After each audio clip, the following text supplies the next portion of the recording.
السلام علیکم ورحمۃ اللہ وبرکاتہ۔ سورۃ المومنون کر رہے ہیں ہم۔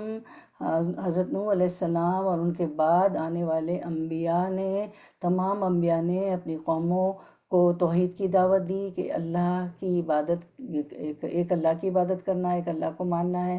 لیکن تمام قوموں میں اعتقادی اور اخلاقی برائیاں تھیں۔ تمام قوموں نے اپنے نبی اور اس کی دعوت کا انکار کیا۔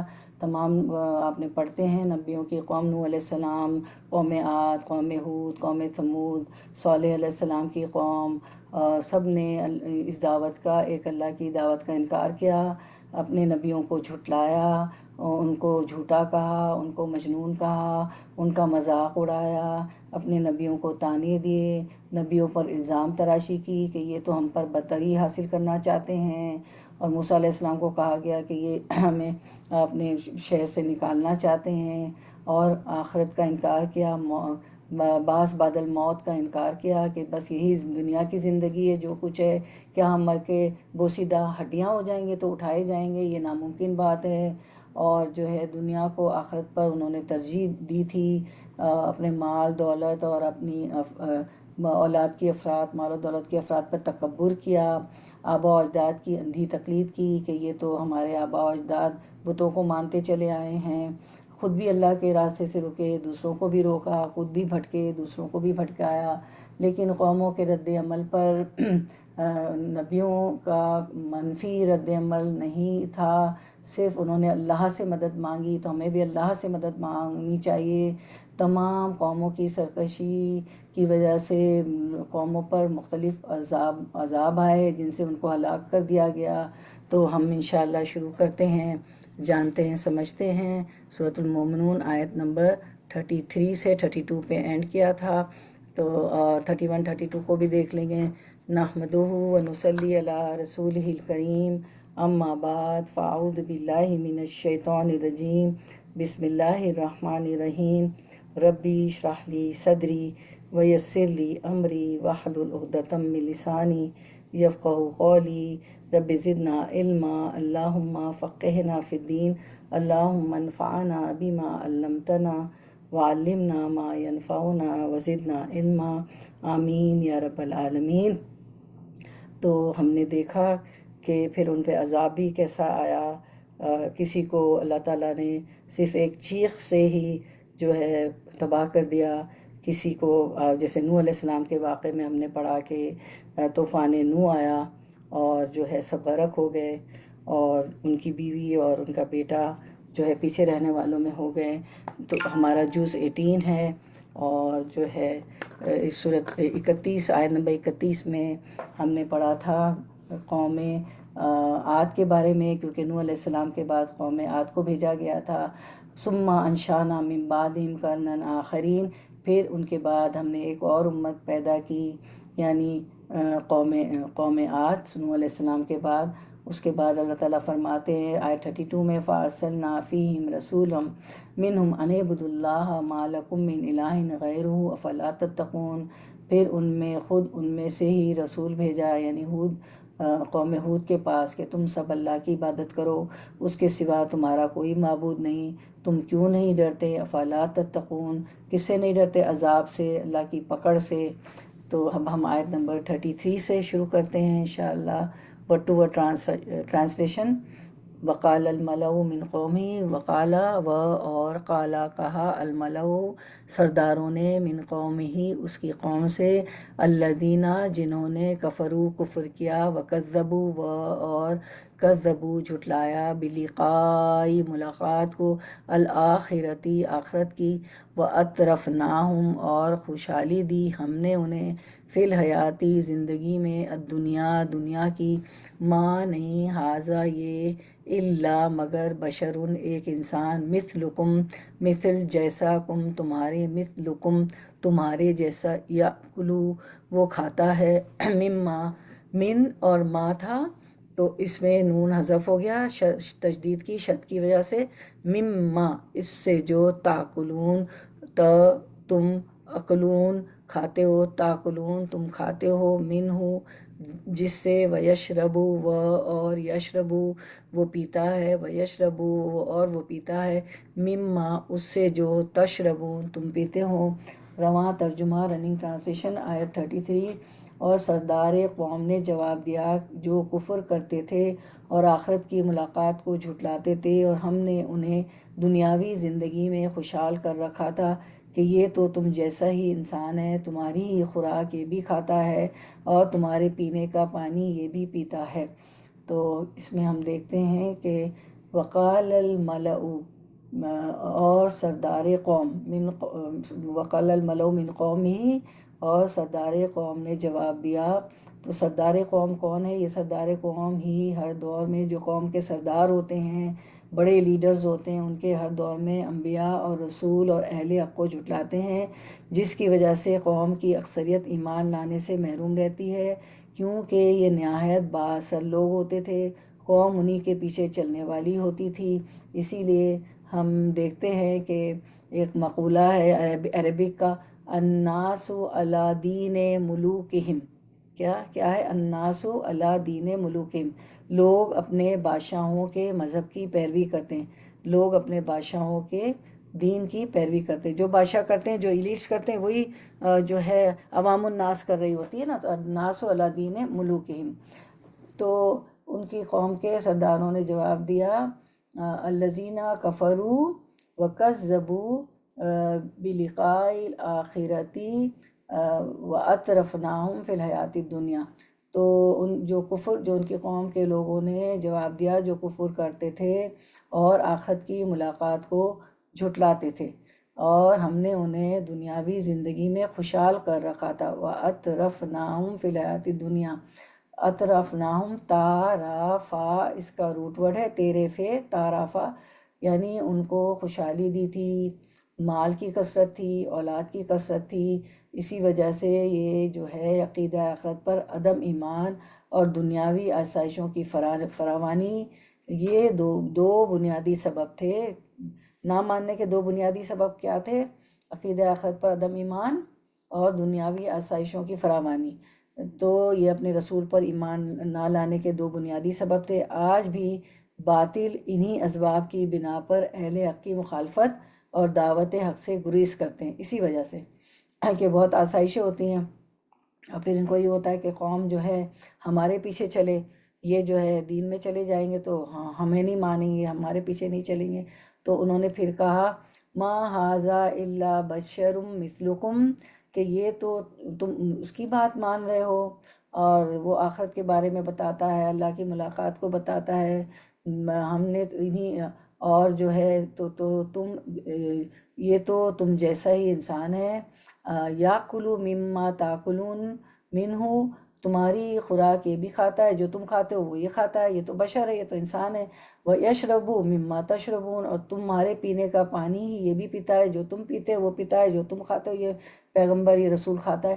چنانچہ انہوں نے یہ کہہ کر انکار کر دیا کہ ہم ان کو نہیں مانیں گے، یہ تو بشر ہے تم جیسا ہی، یہ تو تمہاری طرح کھاتا پیتا ہے، یہ اللہ کا رسول کس طرح ہو سکتا ہے۔ جیسے آج بھی بہت سے مدعیان اسلام کے لیے رسول کی بشریت کا تسلیم کرنا نہایت گراں ہے۔ تو انبیاء کی دعوت کی عزت چونکہ چودھری قسم کے لوگوں پر ہی پڑتی ہے، اور انہیں اپنی سرداریاں خطرے میں پڑتی نظر آتی ہیں، اس لیے انبیاء کے اولین مخالف یہی لوگ ہوتے ہیں، سرداران قوم ہوتے ہیں، اور عام لوگوں میں چونکہ انہی کا اثر و رسوخ ہوتا ہے، لہٰذا انبیاء کی دعوت کے مقابلے میں انہیں عوام سے سر کھپانا پڑتا ہے تاکہ وہ انبیاء کی دعوت قبول کر کے ان کے دائرہ اثر سے باہر نہ ہو جائیں۔ مشرکین مکہ کی طرح قوم عاد بھی اخروی زندگی کی منکر تھی، اور مال و دولت کی فراوانی اور آسودگی کی زندگی نے ان سرداروں کو بالکل خدا فراموش بنا رکھا تھا، اور ان کا منتہائی مقصود صرف دنیا کا مال و دولت اور اس کا حصول تھا۔ نبی کی دعوت کے مقابلے میں جس بات کی دعوت وہ عوام الناس کو دے سکتے تھے وہ یہی تھی کہ آخر اس نبی میں کیا خوبی ہے کہ تم اس کی اطاعت کرو، وہ بھی تمہارے جیسا انسان ہے اور کھانے پینے کا محتاج ہے، تو نبی تو کھانے پینے کا محتاج نہیں ہونا چاہیے، استغفر اللہ۔ تو یہ وہ کہتے تھے۔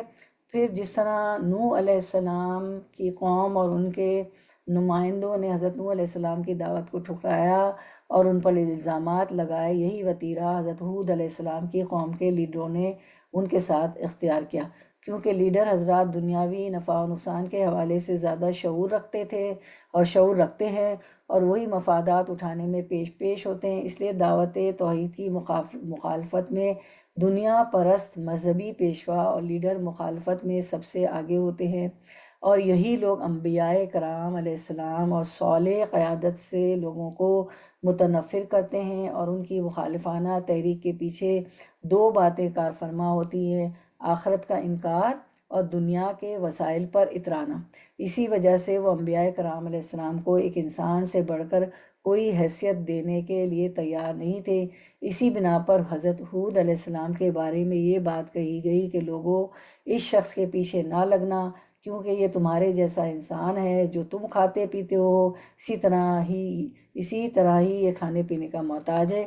اگر تم اپنے جیسے انسان کے پیچھے لگ گئے تو بھاری نقصان پاؤ گے۔ نقصان سے ان کی مراد یہ تھی کہ یہ شخص جس دین میں تمہیں لانا چاہتا ہے اس پر عمل کرنے سے تمہاری ترقی رک جائے گی اور تم دنیا کے معاملات میں دوسرے لوگوں سے پیچھے رہ جاؤ گے۔ آج بھی یہی ہوتا ہے کہ بھئی کہاں چلی ہو زوم پہ بیٹھنے، اور کہاں تعلیم القرآن لیا ہوا ہے اور ایگزام دیتی ہو اور ریوائز کرتی ہو اور تلاوت یاد کرتی ہو، یا کہیں آپ مدرسے جائے تو کہاں صبح صبح گھر بار بچے چھوڑ کے چلی ہو برقعے اوڑھ کے۔ یہ لوگ تو بس ایسے ہی ہے، تمہارا گھر نگلیکٹ ہو جائے گا، یہ ہو جائے گا، تمہارا شوہر نہیں پوچھے گا، تم حجاب اوڑھ لیں گی آپ تو پیاری نہیں لگیں گی، اتنے اچھے بال اسکریچ کروائے، پتہ نہیں $200 کتنے $100 خرچ کیے ہیں، اور کتنی اماں بھی لگو گی، پوری پتہ نہیں کیا لگو گی، وغیرہ وغیرہ۔ آج بھی ہوتا ہے، تو بس ان کو تو رہنے دو، بس یہ تو ہر وقت مسجدوں میں ہوتے ہیں، درسوں میں ہوتے ہیں، جہاں جائیں گے وہاں مجلس کی دعا پڑھیں گے، جہاں جائیں گے،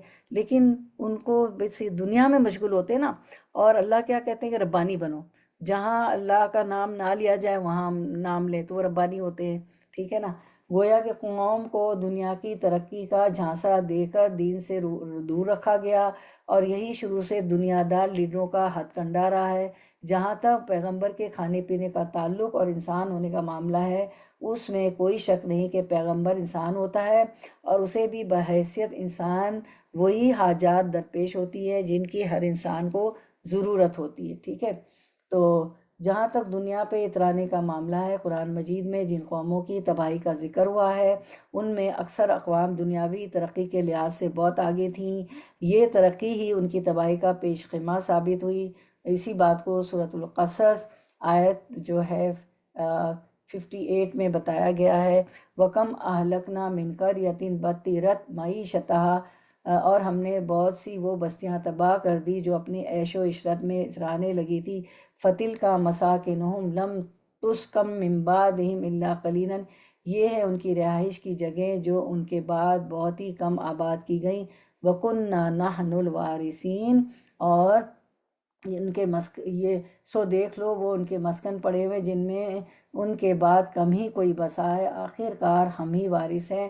اس کے بعد سورۃ محمد 13 میں فرمایا وَكَأَيٍّ مِّن قَرْيَةٍ هِيَ أَشَدُّ قُوَّةً مِّن قَرْيَتِكَ الَّتِي أَخْرَجَتْكَ، ہم نے کتنی بستیوں کو جو طاقت میں تیری اس بستی سے زیادہ تھیں جس سے تجھے نکالا گیا، أَهْلَكْنَاهُمْ فَلَا نَاصِرَ لَهُمْ، ہم نے انہیں ہلاک کر دیا ہے جن کا مددگار کوئی نہ تھا۔ سورۃ المحمد ورس 13، اس میں بھی آیت نمبر 13 میں بھی یہی بات بتائی گئی۔ تو ہر پیغمبر کی مخالفت سب سے پہلے دنیا دار لیڈر ہی کرتے ہیں۔ سرمایہ دار طبقہ، جو رچ طبقہ، جو پریولیج طبقہ ہوتا ہے، ان کی اکثریت دعوت حق کی مخالفت کیا کرتی ہے۔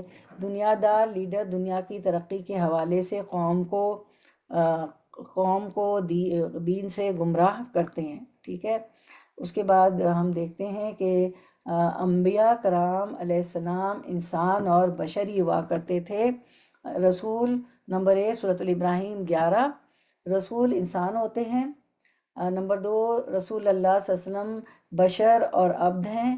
الکہف، آپ صلی اللہ علیہ وسلم نے ہمیشہ کہا، فرمایا میں اللہ کا رسول اور بندہ ہوں، ٹھیک ہے، عبد ہوں۔ نمبر 3 تمام رسولوں کو ان کی قوم میں انہی کی زبان میں بھیجا گیا، سورۃ الابراہیم 4۔ نمبر 4 اللہ نے جتنے بھی رسول بھیجے وہ آدمی تھے، سورۃ یوسف 109۔ نمبر 5، اللہ نے آپ صلی اللہ علیہ وسلم سے پہلے جتنے بھی نبی بھیجے وہ بشر ہی تھے، سورۃ النحل 43۔ نمبر 6، انبیاء اقرار کرتے تھے کہ ہم بشر ہیں، سورۃ الابراہیم 11۔ تو انبیاء بھی جو ہے اقرار کرتے تھے کہ ہم بشر ہیں، ہم جو ہے انسان ہیں، وہ بھی یہی وہ کرتے تھے، اقرار کرتے تھے۔ اب آیت نمبر 34 کی طرف آتے ہیں انشاءاللہ۔ آیت 34 ورڈ ٹو ورڈ ٹرانسلیشن۔ پھر آگے قوم کے لوگوں نے کیا کہا، وَلَئِن وَلَئِن البتہ ان اگر، وَلَئِن اور البتہ اگر، اطاعت کی تم نے، اطاعت کی تم نے، بشرن ایک انسان کی،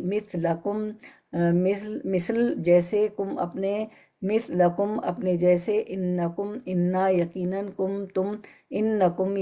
تم اذل تب ہوگے، لخاسرون البتہ خاسرون خسارہ پانے والے، خاسر کی جمع، رواں ترجمہ رننگ ٹرانسلیشن۔ اگر تم نے اپنے جیسے ہی انسان کی تابع داری کر لی تو بے شک تم سخت خسارے والے ہو۔ وَلَئِنْ أَطَعْتُمْ بَشَرًا مِثْلَكُمْ إِنَّكُمْ إِذًا لَخَاسِرُونَ۔ وہ خسارہ ہی ہے کہ اپنے ہی جیسے انسان کو رسول مان کر تم اس کی فضیلت و برتری کو تسلیم کر لو گے، جبکہ ایک بشر دوسرے بشر سے افضل کیوں کر ہو سکتا ہے۔ یہی وہ مغالطہ ہے جو منکرین بشریت رسول کے دماغوں میں رہا، ٹھیک ہے۔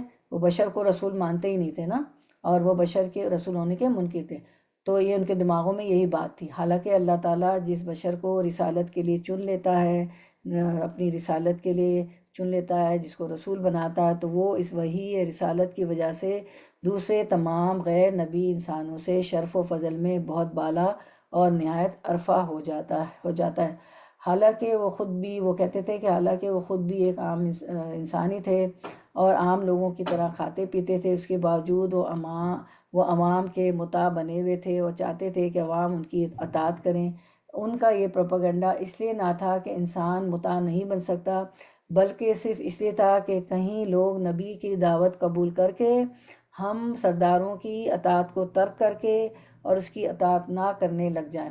گویا اصل خطرہ انہیں سرداروں کو تھا، اور ان کے لیے تو یہ واقعی خسارے کی بات تھی، لیکن لوگوں کو یہ باور کرانا چاہتے تھے کہ نبی کی اطاعت کر کے تم خسارے میں رہو گے، نقصان میں رہو گے، خاسرون ہو جاؤ گے۔ گویا بشر ہونے کے باوجود ان کی اپنی اطاعت میں خسارے کی بات ان کے نزدیک خارج بحث تھی۔ خود تو انسان تھے، اپنی اطاعت کرواتے رہتے، لیکن نبی جو کہ اتنے افضل ہوتے، اللہ جس کو چن لیں، تو ان کی اطاعت سے وہ کہتے کہ تم خسارے میں رہو گے۔ تو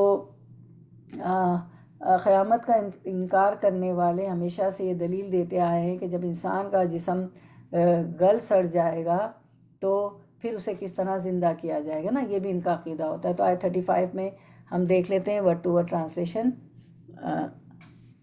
یعیدکم، کیا یعیدو وعدہ کرتا ہے، کم تمہیں، یعیدکم کیا وہ وعدہ دیتا ہے تمہیں، انکم انا بے شک تم انکم کے بے شک تم، اذا جب مت تم مر جاؤ گے، وکنتم اور ہو جاؤ گے، ترابن مٹی، و اذامن اور ہڈیاں، انکم بے شک تم، مخرجون نکالے جانے والے ہو۔ Running translation. یہ تمہیں اطلاع دیتا ہے، یعنی کون؟ نبی، جب تم مر کر مٹی ہو جاؤ گے، ہڈیوں کا بنجر ہو جاؤ گے، اس وقت تم قبروں سے نکالے جاؤ گے۔ تو قیامت کا انکار کرنے والے ہمیشہ سے یہ دلیل دیتے آئے ہیں کہ جب انسان کا جسم گل سڑ جائے گا تو پھر اسے کس طرح زندہ کیا جا سکتا ہے۔ یہی بیہودہ اور فرسودہ دلیل حضرت ہود علیہ السلام کی قوم اور اس کے سردار دیا کرتے تھے۔ لیڈر اپنی قوم کو پھسلانے اور ورغلانے کے لیے کہتے تھے کہ ہود علیہ السلام تمہیں مرنے کے بعد زندہ ہونے کا وعدہ دیتا ہے۔ اَیَعِیدُکُمْ أَنَّکُمْ اِذَا مِتُّمْ وَکُنْتُمْ تُرَابًا وَعِظَامًا، یہ تمہیں اطلاع دیتا ہے کہ تم مر کر مٹی ہو جاؤ گے اور ہڈیوں کا بنجر بن جاؤ گے، تو انکم مخرجون، اس وقت تم قبروں سے نکالے جاؤ گے۔ تو یہ ہود علیہ السلام تمہیں مرنے کے بعد زندہ ہونے کا وعدہ دیتا ہے کہ جب تم مر کھپ جاؤ گے اور تمہاری ہڈیاں مٹی کے ساتھ مٹی بن جائیں گی، وَكُنْتُمْ تُرَابًا وَعِظَامًا، اس کے باوجود اللہ تمہیں زندہ کرے گا، حود علیہ السلام کی یہ بات عقل کے خلاف اور بعید از قیاس ہے۔ دنیا میں مرنا جینا تو رہتا ہے، لیکن ہم دوبارہ کبھی نہیں اٹھائے جائیں گے۔ یہ شخص قیامت کا نام لے کر اللہ تعالیٰ پر جھوٹ بولتا ہے، اس لیے ہم اسے ماننے کے لیے تیار نہیں ہیں۔ انسان پر جب دنیا کی محبت غالب آ جاتی ہے تو اس کا موت کے تصور سے دل کانپتا ہے۔ اگر دل ایمان کی دولت سے خالی ہو تو کھلے بندوں قیامت کا انکار کرتا ہے۔ اس کا یہ خیال عقیدے کی صورت اختیار کر لیتا ہے، جس بنا پر وہ کہتا ہے کہ ہزاروں سال گزر چکے، آج تک قیامت نہیں آئی اور نہ کسی نے دوبارہ زندہ ہو کر آخرت کے بارے میں کچھ بتلایا ہے۔ اس باطل عقیدے کی وجہ سے لوگ اس قدر دلیر ہوئے کہ انہوں نے حضرت حود علیہ السلام کو جھوٹا قرار دیا، اور یہی عقیدہ اہل مکہ کا تھا، جن کے لیے سورۃ الیاسین میں یہ دلیل دی گئی۔ اللہ تعالیٰ سورۃ الیاسین میں فرماتے ہیں وَضَرَبَ لَنَا مَثَلًا وَنَسِیَ خَلْقَهُ قَالَ مَن يُحْيِي الْعِظَامَ وَهِيَ رَمِيمٌ۔ اب وہ ہم پر مثالیں چشپا کرتا ہے اور اپنی پیدائش کو بھول جاتا ہے، کہتا ہے کون ان ہڈیوں کو زندہ کرے گا جب کہ یہ بوسیدہ ہو چکی ہوں گی۔ اے نبی صلی اللہ علیہ وسلم فرما دیجئے قُلْ يُحْيِيهَا الَّذِي أَنشَأَهَا أَوَّلَ مَرَّةٍ وَهُوَ بِكُلِّ خَلْقٍ عَلِيمٌ۔ ان سے کہو انہیں وہی زندہ کرے گا جس نے پہلے انہیں پیدا کیا تھا، اور وہ تخلیق کا ہر کام جانتا ہے۔ الَّذِي جَعَلَ لَكُم مِّنَ الشَّجَرِ الْأَخْضَرِ نَارًا فَإِذَا أَنتُم مِّنْهُ تُوقِدُونَ۔ وہی جس نے تمہارے لیے ہرے بھرے درخت سے آگ پیدا کر دی اور تم اس سے اپنے چولہے روشن کرتے ہو۔ وَلَيْسَ الَّذِي خَلَقَ السَّمَاوَاتِ وَالْأَرْضَ بِقَادِرٍ عَلَىٰ أَن يَخْلُقَ مِثْلَهُمْ۔ کیا وہ جس نے آسمانوں اور زمین کو پیدا کیا اس پر قادر نہیں کہ ان جیسوں کو پیدا کر سکے؟ بلا، کیوں نہیں، جی ہاں۔ بلا کے دو معنی ہوتے، کیوں نہیں، جی ہاں۔ وَهُوَ الْخَلَّاقُ الْعَلِيمُ، جبکہ وہ ماہر خلاق ہے۔ انما امرہ اذا ارادہ شیئا ان یقول لہ کن فیکون۔ وہ تو جب کسی چیز کا ارادہ کرتا ہے تو اس کا کام بس یہ ہے کہ اسے حکم دے کہ ہو جا، اور وہ ہو جاتی ہے، کن فیکون۔ وہ تو کن فیکون نہ بھی کہے تو ہو جائے۔ فسبحان الذی بیدہ ملکوت کل شیء والیہ ترجعون۔ پاک ہے وہ جس کے ہاتھ میں ہر چیز کا مکمل اقتدار ہے اور اسی کی طرف تم پلٹائے جانے والو۔ اس طرح آیت ریفرنس کی آتی ہے نا، آپ اس کو حفظ بھی کر سکتی ہیں اور تین تین کر کے یاد بھی کر سکتی ہیں۔ یہ حفظ پورشن بھی آپ کا بن سکتا ہے اور اس کو آپ اپنی نماز میں بھی پڑھ سکتی ہیں نا۔ بیر منیمم ایک رکعت میں 3 آیتیں ہونی چاہیے، ٹھیک ہے، تو زیادہ بھی کر سکتی ہیں۔ پھر اس کے بعد اللہ تعالیٰ سورۃ البنی اسرائیل 51 میں فرماتے ہیں قُلْ كُونُوا حِجَارَةً أَوْ حَدِيدًا۔ آپ فرما دیجئے کہ تم پتھر بن جاؤ یا لوہا بن جاؤ، اور خلقاً مما یکبر فی صدورکم، یا کوئی ایسی خلقت جو تمہارے دلوں میں بہت ہی سخت معلوم ہو وہ بن جاؤ۔ فسیقولون من یعیدنا، پھر وہ یہ پوچھیں گے کہ کون ہے جو دوبارہ ہماری زندگی لوٹائے۔ قل الذی فطرکم اول مرہ، جواب دے کہ وہی اللہ جس نے تمہیں اول بار پیدا کیا۔ فَسَيُنْغِضُونَ إِلَيْكَ رُؤُوسَهُمْ وَيَقُولُونَ مَتَىٰ هُوَ۔ اس پر وہ اپنے سر ہلا ہلا کر آپ سے دریافت کریں گے کہ اچھا یہ ہے کب، یہ کب ہوگا۔ قُلْ عَسَىٰ أَن يَكُونَ قَرِيبًا، تو آپ جواب دے دیں کہ کیا عجب کہ وہ ساتھ وہ گھڑی قریب ہی آن لگی ہو۔ قیامت کا تو کچھ پتہ نہیں نا، کسی وقت بھی ہو سکتی۔ یہ علم غیب ہے تو اللہ تعالیٰ کو پتہ ہے، ٹھیک ہے۔ تو ہم دیکھتے ہیں کہ دنیا دار لیڈر اور مذہبی پیشوا ہمیشہ سے قیامت کا انکار کرتے آئے ہیں، اور قیامت قائم ہونے کے ثبوت ہم آیتوں سے دیکھ لیتے ہیں کہ اللہ تعالیٰ کچھ چند آیات دیکھ لیتے ہیں۔ قیامت قائم ہونے کے ثبوت، نمبر 1 قیامت قریب ہے، الحج 1 قیامت قریب ہے۔ نمبر 2 قیامت اچانک آ جائے گی، سورۃ الیوسف 107۔ نمبر 3 قیامت پل بھر میں واقع ہو جائے گی، سورۃ النحل 77۔ نمبر 4 اللہ کا وعدہ برحق اور قیامت کے واقع ہونے میں کوئی شک نہیں، سورۃ الکہف 21۔ نمبر 5 جس نے قیامت کو جھٹلایا ہم نے اس کے لیے دہکتی آگ تیار کر رکھی ہے، سورۃ الفرقان 11۔ نمبر 6 تمہارے لیے قیامت کا دن مقرر ہے، اس میں تقدیم و تاخیر نہیں ہوگی، سورۃ السبا 30۔ یہ سارا آپ لوگوں کا ہوم ورک ہوتا ہے، ان کی آیات جا کے دیکھیں، کیونکہ جتنا آپ کو حدیث بھی پتہ ہے نا کہ اللہ تعالیٰ فرمائیں گے پڑھتا جا پڑھتا جا پڑھتا جا، اور جہاں انسان رکے گا وہی جو ہے اس کا جنت کا مقام ہوگا، مرتبہ ہوگا، ٹھیک ہے؟ تو یہ صرف کلاس کے لیے نہیں ہوتا، اسکرین کے لیے نہیں ہوتا، یہ جو ہے اس لیے بھی ہوتا ہے کہ ہم اس کو یاد کریں، ٹھیک ہے، اور جا کے دیکھیں، آیتوں کو دیکھیں، ٹھیک ہے؟ اب جو ہے ہم سورۃ المومنون کی 23 وہ آیت، اب آئندہ سے نا ہم اس پہ لکھ دیں گے، کیا لکھ دیں گے؟ حفظ پوشن، تاکہ ہمیں یہ یاد ہو جائے کہ یہ حفظ پوشن ہے نا۔ تو کیونکہ یہ اتنا اچھا موقع ہوتا ہے یہ تعلیم القرآن جو ہم کر رہے ہیں، کہ ہم جو ہے اس سے پورا فائدہ اٹھائیں، اور پھر جا کے جو آخر میں آپ کو تلاوت سنائی جاتی ہے تو اس کو بھی آپ جا کے سنا کریں، کوئی بھی اپنے پسند کا آپ اس کو سن سکتی ہیں، تو اس سے بھی بہت قرآن یاد ہو جاتا ہے۔ تو چلے اب ہم سورۃ المؤمنون آیت 23 کو دیکھ لیتے ہیں۔ آیت 23، ہی آتا ہی ہاتا وٹ ٹو ٹرانسلیشن لما تو ادون، ٹھیک ہے، وٹ ٹو ٹرانسلیشن سورت آیت نمبر 36، ہی آتا لما تو ادون۔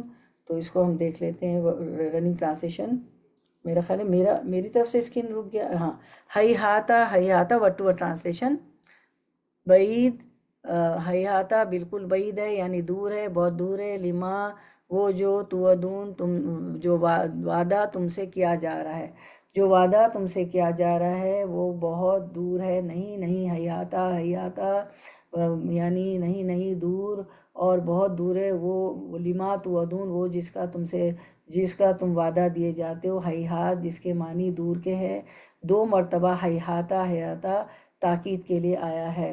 تو یہ ہیہاتا کلمہ بعد ہے، بہت دور، بہت بعید، امپاسبل، یعنی جس کی تمہیں دھمکی دی جا رہی ہے، عقل اس کے ماننے کو تیار نہیں کہ دوبارہ اٹھایا جائے گا، اور بعد الموت ہوگا، حساب کتاب ہوگی، جزا سزا ہوگی، یہ بات ہماری عقل میں نہیں آتی، ہم اس کو نہیں مانتے، ٹھیک ہے؟ پھر آگے آیت نمبر 37 دیکھ لیتے ہیں، ورڈ ٹو ورڈ ٹرانسلیشن، آیت 37 انشاءاللہ۔ ان نہیں ہیا، یہ اچھا، یہ تو یہاں تو ان کا مطلب نہیں آیا، ٹھیک ہے، اور ان کا اور کیا مطلب ہوتا ہے؟ کوئی اور بتائے گا؟ ان ایک اور معنی بھی ہوتا ہے نا یہاں تو، یہ اگر ہوتا، جی جی، جزاک اللہ خیر، اگر ہوتا، جی۔ تو ان نہیں ہیا یہ الا مگر حیاتنا، حیات زندگی، ہماری زندگی، ہماری حیاتنا الدنیا، دنیا کی، نموتو نہ ہم مرتے ہیں موت سے، میم واتا، و نحیا اور نہ ہم جیتے، و نحیا اور ہم جیتے ہیں، وما اور ما نہیں، نحنو ہم، بمبعوثین اٹھائے جانے والے۔ رواں ترجمہ رننگ ٹرانسلیشن آیت 37، بہت ہی دور کی بات ہے، زندگی کچھ نہیں مگر بس یہی دنیا کی زندگی ہے، یہیں ہمیں مرنا اور جینا ہے، اور ہم ہرگز نہیں اٹھائے جائیں گے۔ ان ہی الا حیاتنا دنیا نموت و نحیا، زندگی تو بس یہی دنیا کی زندگی ہے، ہم مرتے اور جیتے پیدا ہوتے ہیں، وما نحنو بمبعوثین، اور ہم ہرگز اٹھائے نہیں جائیں گے، بعد الموت، کچھ بھی نہیں ہے، موت کے بعد اٹھائے نہیں جائیں گے۔ آخرت سے انکار کرنے والوں کے پاس سب سے بڑی دلیل یہ ہوتی ہے، چونکہ کوئی بھی مرا ہوا انسان آج تک دوبارہ زندہ ہو کر واپس نہیں آیا، وہ کہتے ہیں ہم نے تو نہیں دیکھا کوئی مر کے کبھی آتا ہے، لہٰذا ہم کیسے مان لیں کہ مرنے اور مر کر مٹی میں مل جانے کے بعد دوبارہ اٹھائے جائیں گے؟ کیوں گویا ان کے انکار، جبکہ آپ قرآن میں دیکھیں کہ ایک پیغمبر تھے نا جنہوں نے کہا کہ یہ جو ہے مر کے کیسے مٹی ہو کے اٹھائے جائیں گے، پیغمبر تو اپنی جو ہے اس کے لیے بات کرتے تھے نا، دل کے اس کے لیے، اس تسکین کے لیے، تو آپ کو پتہ ہے کہ ان کو اللہ تعالیٰ نے 100 سال سلایا پھر اٹھا دیا، ٹھیک ہے نا؟ اسی طرح ہم اللہ تعالیٰ نے مثال پیش کر دی، سورۃ اصحاب کہف والوں کو بھی اٹھایا جبکہ وہاں بعد الموت کا تصور ہی نہیں تھا۔ پھر اللہ تعالیٰ نے وہ جو انہوں نے بنی اسرائیل نے جو ہے ایک آدمی کو قتل کر دیا تھا اور پتہ نہیں چل رہا تھا، تو اللہ تعالیٰ نے کیا فرمایا تھا کہ گائے کا ٹکڑا لو اور جو ہے اس کا ٹکڑا اس پہ مارو، تو کیا ہوگا کہ وہ آدمی بول پڑا کہ کس نے اس کو قتل کیا۔ تو قرآن میں کتنی ایسی مثالیں ہیں نا، اللہ تعالیٰ نے دنیا میں بھی دکھایا ہے نا۔ یہ 3 مثالیں تو میں نے آپ کو بتا دی، تو جو ہے کہ یہ تو انکاری تھے، قرآن کو مانتے نہیں تھے، تو لہٰذا کہتے ہیں کہ ہم کیسے مان لیں کہ مرنے کے بعد مرنے اور مر کر مٹی میں مل جانے کے بعد دوبارہ اٹھائے جائیں گے، کہ گویا ان کے انکار کی اصل بنیاد ان کا اپنا تجربہ یا مشاہدہ ہوتا ہے۔ قوم عاد مشرکین مکہ کی طرح اللہ کی ہستی کے قائل تھے، حالانکہ اللہ کی ہستی بھی کسی تجربے یا مشاہدے میں نہیں آتی، اور اللہ کی ہستی کے قائل ہونے کی وجہ بھی یہ نہیں ہوتی کہ وہ کسی پیغمبر کی تعلیم سے متاثر ہو کر اللہ پر ایمان بالغیب لاتے، بلکہ اس لیے فلاسفروں اور حکماء نے اللہ کی ہستی کو علت العلل کاز فس کے طور پر تسلیم کیا ہے۔ یعنی جس طرح ہم یہ تسلیم کرتے ہیں کہ ہر چیز کے لیے ہر چیز کے صانع یا اس کے بنانے والے کا ہونا ضروری ہے، اسی طرح اس کارخانہ کائنات کے بنانے والا ہونا بھی ضروری ہے۔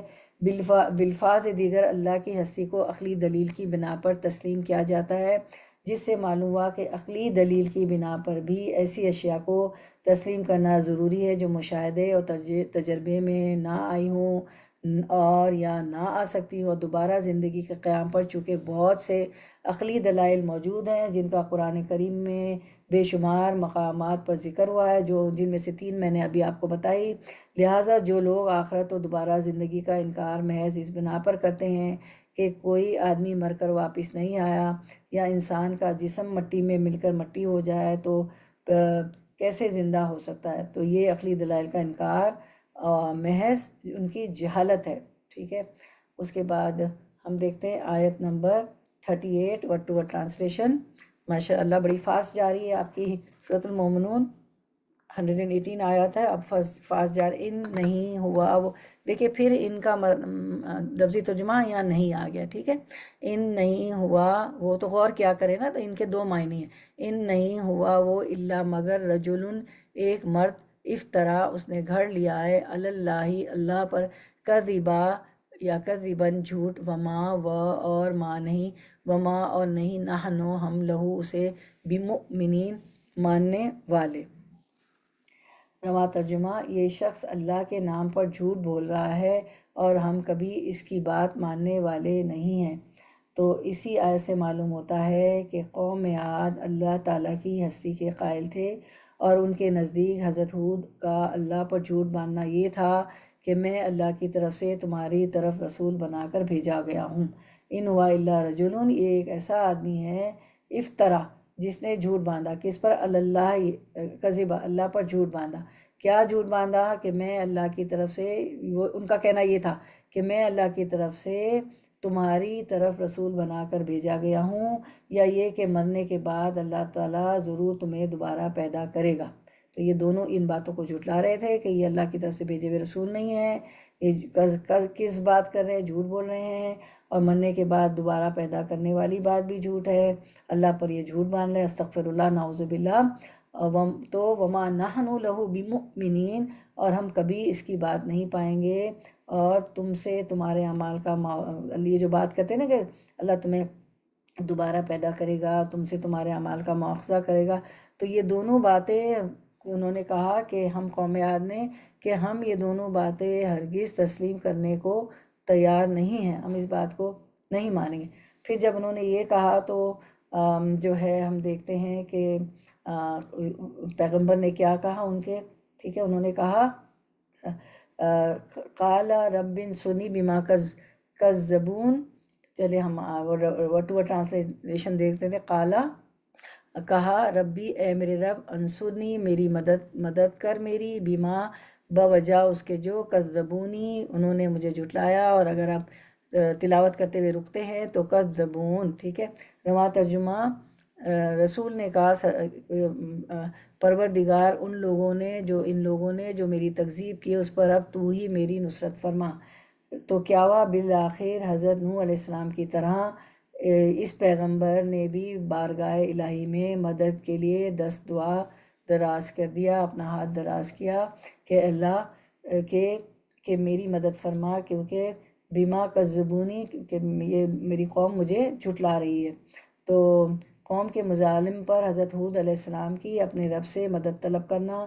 حضرت ہود علیہ السلام نے قوم کے مظالم سے تنگ آ کر اپنے رب کے حضور یہ کہہ کر مدد کی، درخواست کی کہ میرے رب، مجھے میری قوم نے جھٹلا دیا، اس لیے میری مدد فرما۔ اس کے جواب میں اللہ تعالیٰ نے حضرت ہود علیہ السلام کو تسلی دیتے ہوئے ارشاد فرمایا کہ عنقریب تیری قوم کے لوگ پچھتائیں گے۔ اور پھر یہی ہوا کہ ان کو ایک دھماکہ خیز چنگار نے آ لیا، جس نے انہیں خش و خاشاک کی طرح ریزہ ریزہ کر ڈالا۔ اس طرح اس قوم پر اللہ کی پھٹکار ہوئی۔ یہ لوگ جسمانی اعتبار سے دراز قامت، کڑیل جوان اور قوی ہیکل تھے، دنیا میں ان کا کوئی ثانی نہیں تھا۔ انہوں نے پہاڑ تراش کر مضبوط اور خوبصورت محلات تعمیر کر رکھے تھے۔ ان کی سرزمین نہایت سرسبز تھی، جس میں ہر قسم کے باغات آراستہ تھے، پیراستہ تھے۔ انہیں قرآن مجید میں احقاف والے کہا گیا ہے۔ احقاف ریت کے بڑے بڑے ٹیلوں کو بھی کہا جاتا ہے، جو عرب کے جنوب مغربی حصے میں واقع ہیں۔ اللہ تعالیٰ نے اسی علاقے میں حضرت ہود علیہ السلام کو مبعوث فرمایا، جو خوش اندام، کڑیل جوان اور بہترین صورت و سیرت کے حامل تھے۔ قوم عاد کی خصوصیات اور جرائم دیکھ لیتے ہیں کہ ان کے کیا جرائم تھے، کیا جرم تھے۔ اللہ تعالیٰ نے قوم عاد کو قوم نوح کے بعد زمین پر اقتدار اور اختیار بخشا۔ سورۃ الاعراف آیت نمبر 69۔ نمبر 2، قوم عاد اس قدر کڑیل اور قوی ہیکل جوان تھے کہ ان جیسا دنیا میں کوئی اور پیدا نہیں کیا گیا تھا۔ سورۃ الفجر 6 اور 7 یہ تو آپ پڑھتے ہیں نا، سورۃ الفجر تو آپ کو یاد ہے، ارم ذات العماد ہے نا۔ نمبر 3، انہیں افرادی قوت اور مویشیوں سے نوازا گیا تھا۔ سورۃ الشعراء آیت 133۔ نمبر 4، یہ قوم بڑے بڑے محلات میں رہتی تھی، زراعت اور باغات میں ان کا کوئی ثانی نہیں تھا۔ سورۃ الشعراء 129-133۔ نمبر 5، انہوں نے خود ساختہ معبود بنا رکھے تھے، ان کے سامنے اپنی حاجات اور مشکلات پیش کرتے تھے۔ سورۃ الاعراف 70۔ نمبر 6، یہ لوگ آخرت کو جھٹلانے والے اور دنیا پر اترانے والے تھے۔ سورۃ المؤمنون آیت 33، جو کہ آپ کے سبق میں ہے آج۔ نمبر 7، ان کا عقیدہ تھا کہ اس دنیا کے سوا کوئی اور جہاں برپا نہیں ہوگا، یہی سورۃ المؤمنون جو آپ پڑھ رہے ہیں آیت 37۔ نمبر 8، یہ اپنی قوت پر اترانے والے تھے، سورۃ حامیم سجدہ آیت نمبر 15۔ تو یہ قوم عاد کی خصوصیات اور ان کے جرائم تھے، یہ جرم تھے۔ اور یہ صرف اسکرین کے لیے نہیں ہے، یہ امیج، یہ سلائیڈ، اور آج کی کلاس کے لیے نہیں ہے۔ اس کو، ان آیات کو ہمارا ہوم ورک ہے، جا کے دیکھنا ہے، اس کو ازبر کرنا ہے، ٹھیک ہے نا۔ ایز اے قرآن کے اسٹوڈنٹ ہمیں آیت پتہ ہونی چاہیے، ساری آیات، ٹھیک ہے، اور تلاوت بھی سننی ہے سب کی، جا کے آپ کو اپنے پسندیدہ قاری کی، اس سے یاد ہو جاتا ہے قرآن۔ تو یہ اپنی قوم پر اترانے والے تھے حضرت ہود علیہ السلام، اور ان کی قوم کے بارے میں جو ہے حضرت ہود علیہ السلام نے اپنے رب سے مدد طلب کی، اللہ تعالیٰ نے ان کی مدد فرمائی۔ اللہ تعالیٰ نے قوم ہود پر پھٹکار کی، قوم ہود کو ایک دھماکہ خیز چیخ نے خس و خاشاک کر دیا، استغفر اللہ۔ اب ہم دیکھتے ہیں قوم ہود پر عذاب کی کیفیت۔ قوم ہود پر عذاب کی کیفیت کیا تھی؟ نمبر 1، سورۃ الہود اور سورۃ المؤمنون 39۔ میرے رب، انہوں نے فرمایا، ان کے پیغمبر نے، میرے رب میری مدد فرما۔ ہود علیہ السلام نے، میرے رب میری مدد فرما، انہوں نے مجھے کلی طور پر جھٹلا دیا ہے۔ نمبر 2، 7 راتیں اور 8 دن زبردست آندھی اور ہوا کے بگولے چلے، الحاقہ 7۔ اور نمبر 3، آندھی نے انہیں کھجور کے تنوں کی طرح پٹک پٹک کر دے مارا، الحاقہ 7، استغفر اللہ۔ نمبر 4، اللہم لا تجعلنا منہم، اللہ ہمیں ان میں سے نہ بنائیے۔ نمبر 4، گرج چمک اور باد و باران کا طوفان آیا، الاحقاف 24۔ نمبر 5، انہیں ریزہ ریزہ کر دیا گیا، الزاریات 42۔ نمبر 6، دنیا اور آخرت میں ان پر پھٹکار برستی رہی، حامیم سجدہ 16۔ قوم ہود کو نیست و نابود کر دیا گیا، الاعراف 72۔ اللہ تعالیٰ نے حضرت ہود اور ایمانداروں کو اس عذاب سے محفوظ رکھا، سورۃ الہود 58۔ یہ سورۃ الہود آپ بہت تفصیل سے کر چکے ہیں۔ اب آیت نمبر 40 کی طرف آتے ہیں انشاءاللہ۔ آیت 40 ورڈ ٹو ورڈ ٹرانسلیشن۔ قالا کہا ربی اے میرے رب انصرنی مدد کر میری بیما بوجہ اس کے جو کذبون انہوں نے جھٹلایا مجھے. اگر رکتے ہیں آپ تلاوت پہ تو کذبون، اور نہیں رکتے اگلی آیت کے ساتھ ملا کے پڑھتے ہیں تو کذبونی، نی یا اس میں یا کی آواز آ رہی نا تو میری، مجھے انہوں نے جھٹلایا، انہوں نے مجھے جھٹلایا، انہوں نے جھٹلایا مجھے. رواں ترجمہ آیت 40. ارشاد ہوا کہ وقت قریب ہے جب یہ اپنے کیے پر پچھتائیں گے. قالا جواب ملا اللہ تعالیٰ کی طرف سے، اما قلیل لیصبحن نادمین، کہ جواب ملا یہ تو بہت ہی جلدی اپنے کیے پر پچھتانے لگیں گے. اما میں ما زائد ہے جو مجرور کے درمیان قلت زمان کی تاکید کے لیے آتا ہے، جیسے فبما رحمۃ من اللہ میں ما زائد ہے، یعنی بہت جلد عذاب آنا ہے جس پر یہ پچھتائیں گے کہ کاش ایمان لے آئے ہوتے، کاش نبی کی حود علیہ السلام کی بات مان لی ہوتی. لیکن اس وقت یہ پچھتانا ان کے کچھ کام نہیں آئے گا. تو جو ہے ڈوبتے وقت تو فرعون نے بھی کہہ دیا تھا، قالوا آمنا برب موسیٰ و ہارون، کہ میں تو موسیٰ اور ہارون علیہ السلام کے دین پر ایمان لاتا ہوں. لیکن اس وقت کچھ کام نہیں آتا جب عذاب آ جاتا ہے. لیکن اس وقت یہ پچھتاوا ان کے کچھ کام نہ آئے گا، یعنی بہت جلد عذاب آنے والا ہے جس پر یہ پچھتائیں گے. لیکن اس وقت یہ پچھتانا ان کے کچھ کام نہ آئے گا کہ ہم نے مان لیا ہوتا. یعنی ان کے گناہوں کا پیمانہ لبریز ہو چکا ہے اور تھوڑی دیر بعد ہی ان پر عذاب آنے والا ہے. اما قلیل لیصبحن نادمین، اللہ تعالیٰ نے فرمایا تھوڑے ہی عرصے بعد اپنے کیے پر پچھتانے لگیں گے، تھوڑی دیر بعد ہی ان پر عذاب آنے والا ہے. جب یہ اس کے آثار دیکھ لیں گے تو اس وقت اپنی اس ہٹ دھرمی پر پچھتائیں گے کہ کاش نبی کی بات مان لی ہوتی. لیکن اس وقت نہ انہیں پچھتاوا کچھ کام دے گا اور نہ اس وقت کا ایمان لانا کام دے گا. 41 کر کے اینڈ کرتے ہیں انشاءاللہ ورڈ ٹو ورڈ ٹرانسلیشن.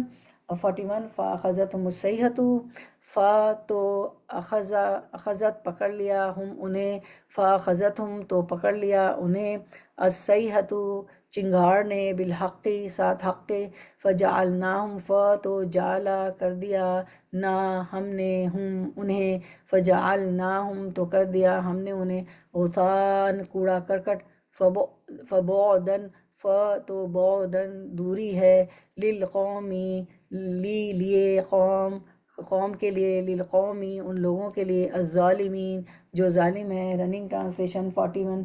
چنانچہ ٹھیک حق کے مطابق ایک ہیبت ناک چیخ نے انہیں آ لیا تو ہم نے انہیں خس و خاشاک بنا کے رکھ دیا، سو ظالم لوگوں کے لیے پھٹکار ہی پھٹکار ہے.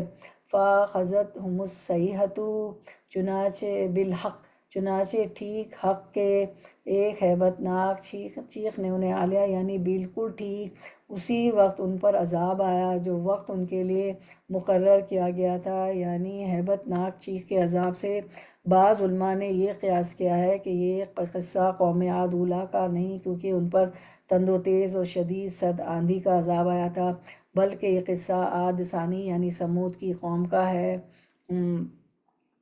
کا ہے. تو جو بھی ہو، مطلب عذاب تو آیا نا، جو بھی قوم ہے، ٹھیک ہے. تو اب ہم دیکھتے ہیں فَأَخَذَتْهُمُ الصَّيْحَةُ بِالْحَقِّ فَجَعَلْنَاهُمْ غُثَاءً. اس آیت میں بالحق کا دوسرا مطلب یہ بھی ہو سکتا ہے کہ ہم نے انہیں سزا دی تو وہ ٹھیک ان کے گناہوں کی پاداش کے مطابق دی تھی، کیونکہ اللہ حق ہے، قیامت حق ہے، رسول حق ہے، بعض بعد الموت حق ہے، کتاب حق ہے، وحی حق ہے، فرشتے حق ہے، سب حق ہے.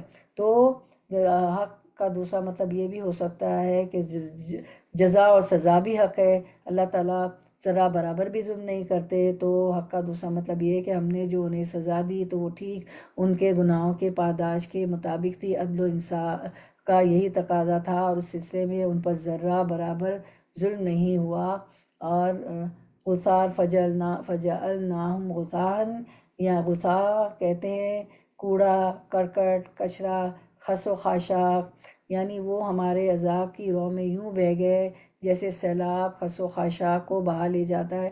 آپ نے دیکھا ہوگا سمندر پہ کنارے پہ جب جاتے ہیں ہم پکنک وغیرہ کو، کسی بھی سی سائڈ پہ، بیچ پہ، تو جو ہے پانی جو کی لہریں آتی ہیں بہت تیز ہوتی ہیں، اور وہ جو ہے پتے اور جو سارے جو ہے کچرا، کوڑا کرکٹ، خس و خاشاک جو ہوتا ہے وہ کیا ہوتا ہے، بہا کے کنارے پہ لے آتا ہے۔ تو اللہ تعالیٰ فرماتے ہیں کہ پس ہیبت ناک چیخ نے انہیں آ لیا، یہ عذاب آیا تو ہم نے انہیں خس و خاشاک، کوڑا کرکٹ کچرا کر کے رکھ دیا، یعنی وہ ہمارے عذاب کی رو میں یوں بہہ گئے جیسے سیلاب خس و خاشاک کو بہا لے جاتا ہے۔ فبعدا للقوم الظالمین، سو ظالم لوگوں کے لیے پھٹکار ہی پھٹکار ہے، دوری ہے، انہوں نے حق کو نہ مانا، وہ ظالم ہے۔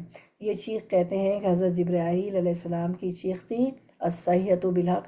بعض کہتے ہیں کہ ویسے ہی سخت چیخ تھی جس کے ساتھ باد سرسر بھی تھی، دونوں نے مل کر ان کو چشم زدن میں فنا کے گھاٹ اتار دیا۔ ظاہر تیز آندھی اور باد سرسر چلے تو کیا ہوتا ہے، اب ہم تو ان ملکوں میں ایکسپیرینس کرتے ہیں نا، جب ہم تھوڑا سا چلتے ہیں راستے میں تو ہم کیا دیکھتے ہیں، ہمیں لگتا ہے کہ جب تیز ہوا چل رہی ہوتی ہے کہ ہوا ہمیں لٹرلی لگتا ہے کہ دھکا دے رہی ہے نا۔ اب تو ہم تو ان سرد ملکوں میں رہتے ہیں، USA، نارتھ امریکہ، کینیڈا وغیرہ میں، تو جن بھی سرد ملکوں میں، تو وہ یہ تو ہم نے ایکسپیرینس کیا، لگ رہا ہوتا ہے کہ چل رہے ہوتے تو جیسے ہمیں ہوا دھکا دے رہی ہے۔ تو کیا ہوا کہ بعض کہتے ہیں ویسے ہی سخت چیخ تھی جس کے ساتھ باد سرسر بھی تھی، دونوں نے مل کر ان کو چشم زدن میں فنا کے گھاٹ اتار دیا۔ غصہ اس کوڑے کرکٹ کو کہتے ہیں جو سیلابی پانی کے ساتھ ہوتا ہے، جس میں درختوں کے پتے، خشک تنے، تنکے اور اسی طرح کی چیزیں ہوتی ہے۔ جب پانی کا زور ختم ہوتا ہے تو خوش ہو کر بیکار پڑے ہوتے ہیں کنارے پہ۔ یہی حال ان منکرین اور متکبرین کا ہوا۔ استغفر اللہ، اللہ ہمیں بچا لے ایسے چیزوں سے اللہ تعالیٰ۔ اور چلے ہم تلاوت سن لیتے ہیں کہ ہماری سمجھ میں کیا آیا، کیونکہ تلاوت بہت ضروری ہوتی ہے۔ بسم اللہ الرحمن الرحیم۔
چلیں اسی پہ ہم کنکلوڈ کرتے ہیں انشاءاللہ۔ اللہم وفقنا لما تحب و ترضا، یا اللہ ہمیں توفیق دے کہ وہ عمل کریں جس سے آپ راضی ہوتے ہیں۔ ربنا تقبل منا انک انت السمیع العلیم وتب علینا انک انت التواب الرحیم۔ سبحان ربک رب العزت عما یصفون وسلام علی المرسلین والحمد للہ رب العالمین، وآخر دعوانا ان الحمد للہ رب العالمین۔ بارک اللہ فی علمک و عملک ورزقکم واوقاتکم واہلکم ومالکم، وآخر دعوانا ان الحمد للہ رب العالمین۔